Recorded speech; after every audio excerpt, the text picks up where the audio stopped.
नमस्कार मंडळी, आज ना माझी चांगली फजितीच झालं असं, मिस्टरांना शनिवारी सुट्टी असते आणि त्यांची सारखी डिमांड असते की अंडा बिर्याणी बनव, आणि माझं काही काम निघालं की राहून जातं.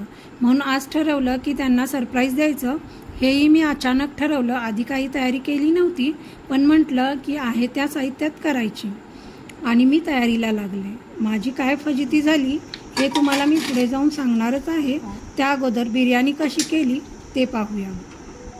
आता अंडा बिर्याणी करणार म्हटलं की अंडी तर लागणार, तर सर्वप्रथम मी अंडी उकडून घेतली व आलं लसूण आणि मिरची मिक्सरमध्ये बारीक करून घेतली आणि बिर्याणीसाठी राईस करत आहे.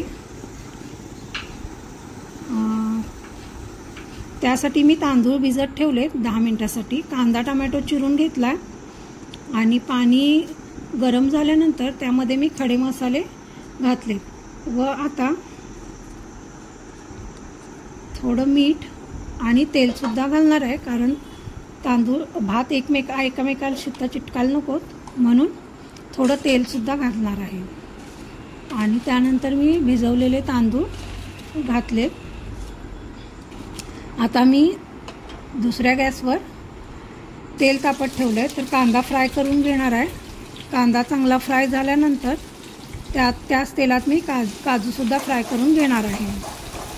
तर अगोदर मी कांदा फ्राय करून घेते आणि त्यानंतर कांदा फ्राय होतोय तोपर्यंत मी अंडीसुद्धा सोलून घेत आहे. अंडी पण माझी सोलून झाले. इकडं कांदाही माझा फ्राय होतोय. कांदा फ्राय व्हायला थोडा वेळ लागतो, कारण जास्त असतो ना कांदा, बिर्याणीसाठी कांदा जास्त लागतो, मग जरा फ्राय व्हायला थोडा वेळ लागतो. तर माझा कांदासुद्धा फ्राय झाला आहे.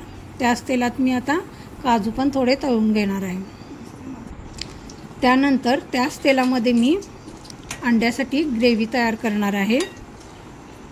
तर तेल थोडं जास्त होतं, तर तेल मी त्यातलं थोडं कमी केलं आहे आणि त्याच कढईत मी ग्रेव्ही तयार करणार आहे. इकडं भात पण 80% शिजलेला आहे, तर मी गॅस बंद करून त्यातील पाणी काढून घेते.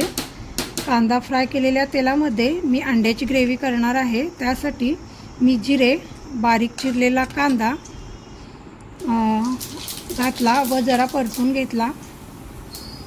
त्यानंतर त्यामध्ये आलं लसूण मिरची जी बारीक करून घेतली होती ती घातली. ती थोडी परतून घेतली व त्यानंतर टोमॅटो घातला. टोमॅटो मी जरा मोठा चिरलेला आहे.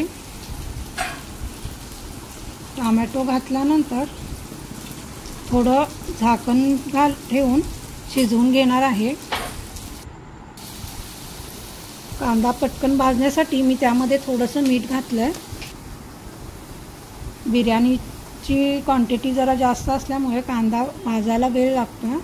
आता टोमॅटो घालून घेतला आहे. टोमॅटो आणि कांदा चांगला शिजू देणार आहे. झाकण ठेवून मी थोडा वेळ 1-2 मिनिटासाठी त्यांना शिजू देणार आहे.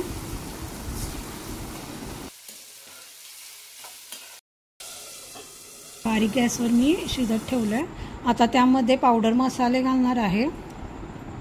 तर पावडर मसाल्यामध्ये मी काश्मीरी लाल तिखट, कोल्हापुरी चटणी, धनेपूड, एव्हरेस्टचा बिर्याणी मसाला आणि थोडासा मटन मसाला घातला आहे. त्यामुळे खूप छान टेस्ट येते. तुम्हीही घालून बघा.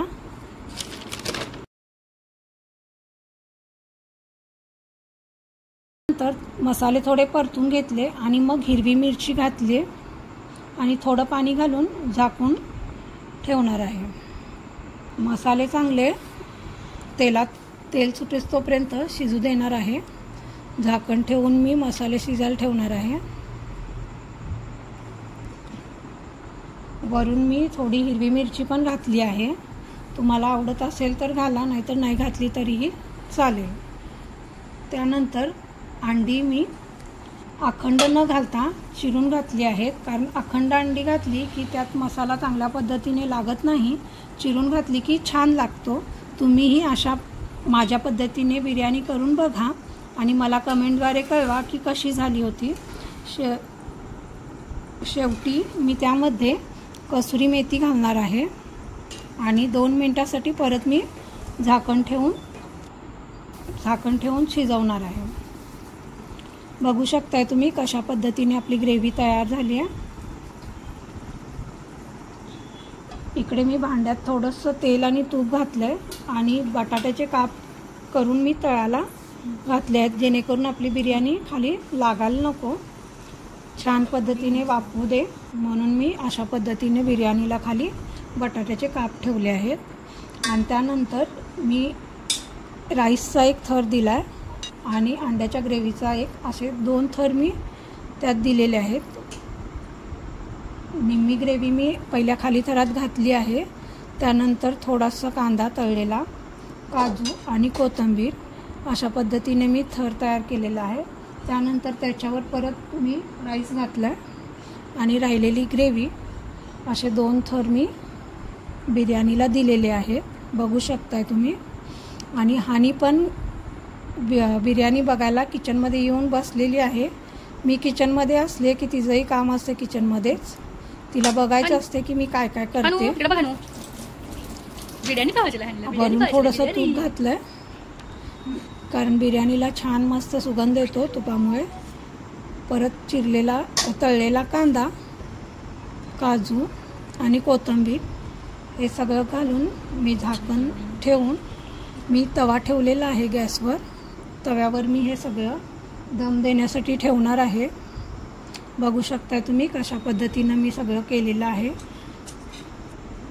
अशी माझ्या पद्धतीनं तुम्हीही बिर्याणी करून बघा आणि मला नक्की कमेंटद्वारे कळवा की कशी झाली होती। बिर्याणी दम द्यायला मी गॅसवर ठेवलेली आहे, बारीक गॅसवर मी ही 15 ते 20 मिनिटं आता ठेवणार आहे। आणि फजिती काय झाली ते ऐका।